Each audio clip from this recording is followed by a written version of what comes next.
At Friday's summit between Presidents Moon and Trump, the hottest topic outside of bilateral trade will be North Korea. The regime's continual military provocations and belligerent attitude are a thorn in both countries' sides. Our Hyesung has more on that. With 2 nuclear tests and over 30 ballistic missile tests in just the last 18 months, North Korea's weapons capabilities are becoming more sophisticated by the day. Those ever more frequent provocations, plus the death of American student Otto Warmbier, who had been held prisoner in Pyongyang, mean North Korea will be the summit's #1 agenda. Both Seoul and Washington agree on the goal of completely dismantling North Korea's nuclear weapons. But there are differences on how to achieve it. President Moon has called for a 2-track approach. First, a freeze on North Korea's nuclear and missile programs, then complete dismantlement with the possibility of engagement and dialogue along the way. President Moon wants to improve relations with North Korea while solving Pyongyang's nuclear weapons threat through engagement and pressure. Engagement could include providing humanitarian support for infants and young kids or restarting meetings of separated families. This possibility of re-engagement with North Korea using a softer approach with somewhat ambiguous conditions has fueled concerns in Washington. President Trump is pushing for a more hawkish strategy under the policy of so-called maximum pressure and engagement.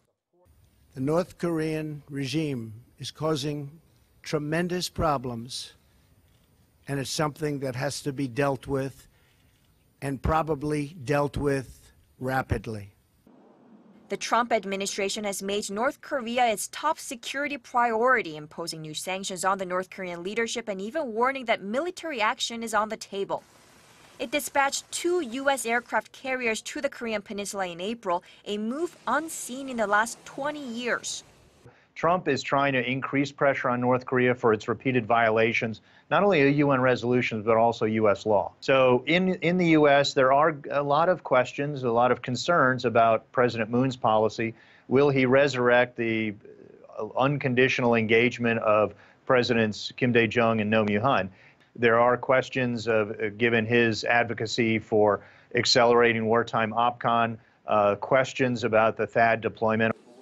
The conditions for Seoul to re-engage with Pyongyang, the deployment of THAAD, America's red line for a strike on Pyongyang. These are some issues the 2 leaders need to iron out. It's important to find areas of similarity and narrow down the differences. At the same time, they need to reinforce the strong South Korea-U.S. alliance and build mutual trust and rapport. One concern, I'll say, is Trump's unpredictability. If he raises some contentious points or says something out of the blue at the press conference or any number of other things, remember how the presidency and President Trump talks were overshadowed by the sudden U.S. strike in Syria. Both capitals are going to be working to downplay perceptions of differences over North Korea. While there are still concerns, I think we are more confident that we'll have a successful summit and fewer policy fireworks. The first summit between President Moon and President Trump comes after a months-long political vacuum in South Korea, filled by a new liberal administration, while the U.S. is pursuing an America First policy. The summit will give the 2 leaders a chance to reinforce their country's strong alliance and find common ground on their approach to North Korea for the next several years.